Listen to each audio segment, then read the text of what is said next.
اعوذ باللہ من الشیطان الرجیم بسم اللہ الرحمن الرحیم۔ السلام علیکم۔ آج کا ترجمہ آیت اللہ کو پکارنے کا طریقہ۔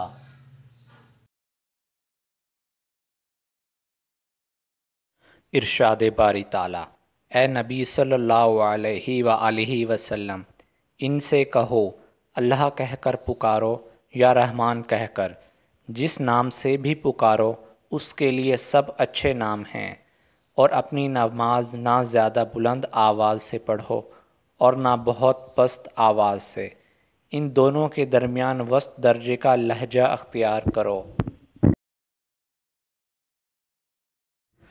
آج کا ترجمہ حدیث توحید سے انکار کرنے کے بارے میں ہے۔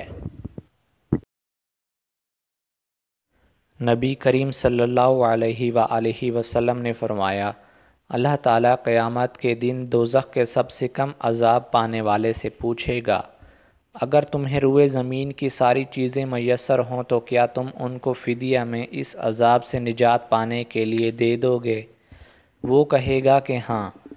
اللہ تعالیٰ فرمائے گا، میں نے تم سے اس سے بھی سہل چیز کا اس وقت مطالبہ کیا تھا جب تم آدم علیہ السلام کی پیٹھ میں تھے کہ میرے ساتھ کسی کو شریک نہ کرنا، لیکن تم نے توحید کا انکار کیا اور نہ مانا، آخر شرک ہی کیا۔